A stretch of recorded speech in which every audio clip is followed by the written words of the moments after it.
এই অনেক দিন যাবত কিন্তু গাড়ি লং রোডে এরকম ভাবে টানাই হয় না, সে কারণে আজকে মনে হচ্ছে যে আমার জন্য একটা বিনোদন। আর এই ক্যামেরা কেনার পরে আজকেই প্রথম যাচ্ছি নরসিংদীতে। এই যে কুড়িল, পূর্বাচল, কাঞ্চন ব্রিজ, রামপুরা, বিমানবন্দর সব দিকে কিন্তু যাওয়া যায়। বিমানবন্দর অবশ্য ডান পাশ দিয়ে যেতে হয়, এই দিক দিয়ে গেলে বিমানবন্দর আপনি যেতে পারবেন না।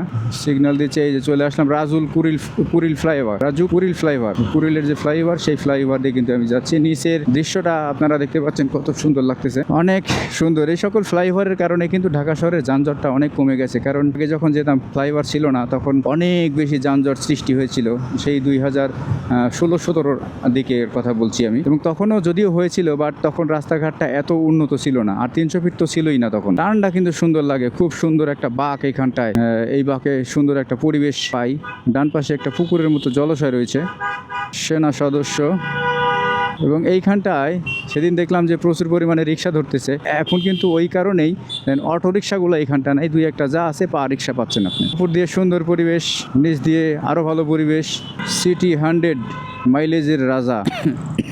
দেখেন একটাও কিন্তু অটোরিকশা নাই এখানটায়, একটা অটোরিকশা নাই। সেদিন যে পরিমাণ ধরপাকড় করছে, আর অটোরিকশা না থাকলে রাস্তাঘাটের পরিবেশটা কত সুন্দর হয় সেটা দেখেন, দেখতেই পাচ্ছেন। অটোরিকশা নাই মানে রাস্তাঘাটের পরিবেশটা অনেক ভালো। গিয়ার কমাই নাম। এই যে ডান দিক দিয়ে যদি আপনি ঘুরেন তাহলে কিন্তু আবারও যেতে পারবেন সেই যে দিক দিয়ে আমি আসলাম সেদিক দিয়ে ঢুকতে পারবেন। এবং এটাই হচ্ছে 300 ফিটের যে প্রবেশ মুখ, সেই 300 ফিট এখান থেকে শুরু। এবং রাস্তায় কোথায় কোথায় পুলিশ বসে সেটাও কিন্তু আমার একদম মুখস্থ আর ঠোঁটস্থ। এই কেমনে আসে রে, মাথা মোথা ঠিক নাই এমনিতেই। এবং এই যে 300 ফিটের রাস্তায় বাইক চালাইতে যে পরিমাণ মজা লাগে, তার থেকেও বেশি মজা লাগে যখন পুলিশে কটটা দেয়। তো যদিও আমি 300 ফিটের কোথায় কি আছে, কখন কোথায় পুলিশ বসে, এটা আমার পুরোটা মুখস্থ। এই কারণে আমি পুলিশের সেই ভয়টা পাবো না, এবং আমি ইচ্ছা মতো ট্রেনেই কিন্তু যেতে পারবো। 36 জুলাই এক্সপ্রেসওয়ে 300 ফিট হওয়াতে মানে ঢাকায় যে আসার রাস্তাটা এবং যাতায়াতের রাস্তাটা সেটা অনেকটাই সহজ হয়ে গেছে। অনেক বাতাস হচ্ছে, দেখতে পাচ্ছেন রাস্তায় কী সব উঠতেছে। আর যে উনি যাচ্ছেন জিক্সার নিয়ে দেখি ওনার সঙ্গে যাওয়ার চেষ্টা করি আমি যদিও যত জোরেই চালাই না কেন বাইকটা, আমি আমার সম্পূর্ণ নিয়ন্ত্রণে রেখে দেন তারপরেই কিন্তু আমি বাইক রাইড করি।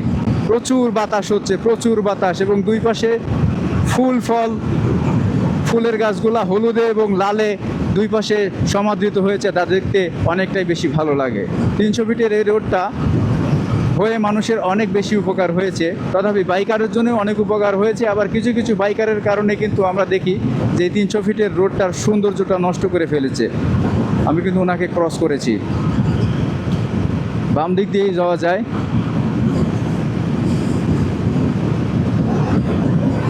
অনেক স্পিডে যাচ্ছি এবং অনেক অনেক বেশি পরিমাণে বাতাস হচ্ছে। এই যে গাছপালা, ফুল ফল সব কিছু কিন্তু তার সৌন্দর্যটা দিয়ে রেখেছে। 36 জুলাই এক্সপ্রেসওয়ে এরকম 5টা আপনার আন্ডারগ্রাউন্ড আছে। আন্ডারগ্রাউন্ড বলতে কি, এটা কি বলে, টানেল। 5টা টানেল আছে, কিন্তু 5টা টানেলের এই 1 নম্বর টানেল। 3 নম্বর টানেল যেটা, 3 নম্বর টানেলে গেলে কিন্তু আপনাকে অবশ্যই একটু আস্তে বাইকটা চালাইতে হবে। এর কারণ হচ্ছে যে সেইখানটায় অনেক বড় একটা ঝাঁকুনির সম্ভাবনা থাকে। বাট এই 1 নম্বর, 2 নম্বর, 4 নম্বর, 5 নম্বর সেখানে কিন্তু ঝাঁকুনির সম্ভাবনাটা একেবারে জিরো। অনেক বেশি ভালো লাগতেছে আজকে।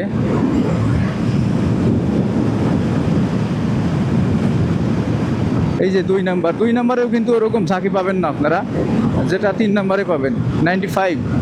এবং মনে হচ্ছে যে গাড়ি আমার 300 কিলোমিটার বেগে চলতেছে, অথচ গাড়ি চলতেছে 100+, 106, 7, 5 এরকমভাবে চলতেছে।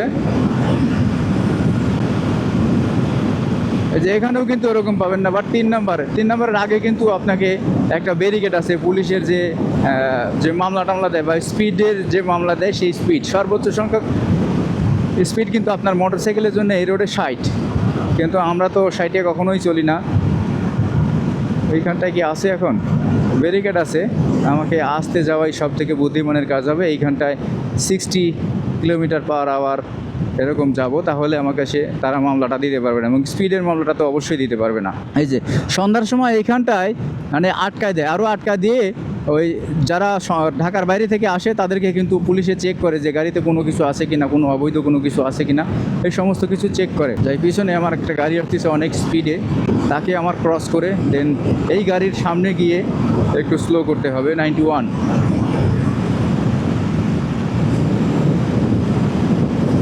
দেখেন রাস্তাঘাট যদি ভালো হয়, চলাচলের সুবিধা যদি ভালো হয়, তাহলে কিন্তু মানে দেশ অনেক বেশি এগিয়ে যায়।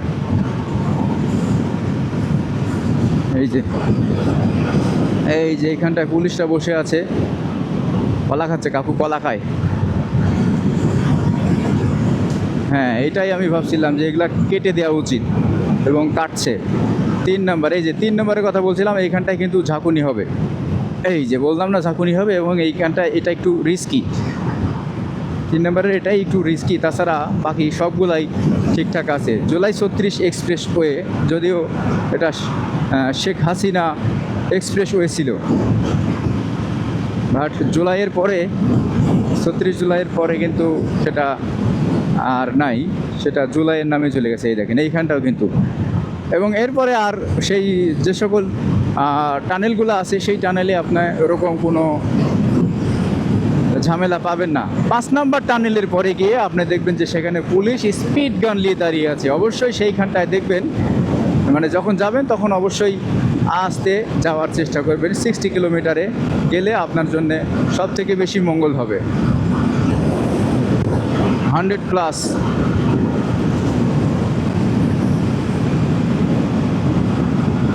এখানে আসলে সব মানে এমন টানা টানে, পাগলা টানা টানে এইখানটায়।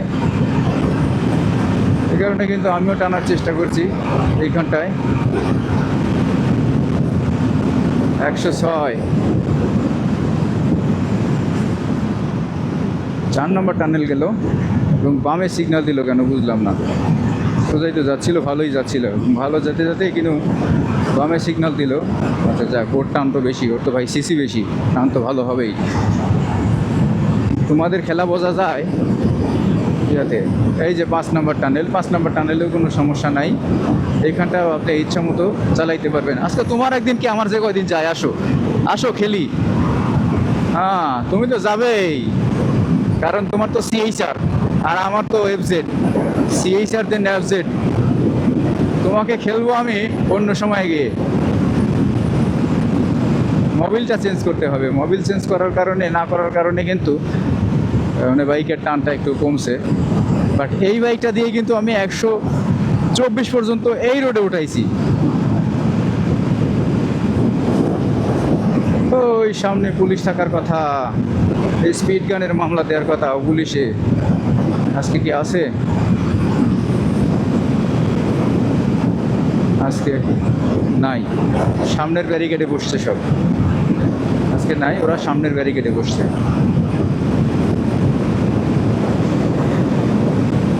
এবং আমি কিন্তু দেখতে দেখতে প্রায় 300 ফিটের শেষ প্রান্তে চলে আসছি। এরকম মজাটা আর পাবো না। এবং সামনে গিয়ে আমাকে বাম দিক দিয়ে নামতে হবে। এর কারণ হচ্ছে যে কাঞ্চন ব্রিজ যে রোডটা হচ্ছে, ফ্লাইওভারটা হচ্ছে, সেই কাঞ্চন সেতুর ফ্লাইওভারটা জন্য ওই সামনে দেখেন আটকানো আছে। এই কারণে কিন্তু আপনাদেরকে বাম দিয়ে যেতে হবে, এবং বাম দিয়ে যাওয়ার পরে অবশ্যই এইখানটায় আপনারা জোরে যাবেন না, কারণ ওই সাইড থেকে আরেকটা রোড ঢুকছে, যে কোনো সময় একটা দুর্ঘটনা হতে পারে।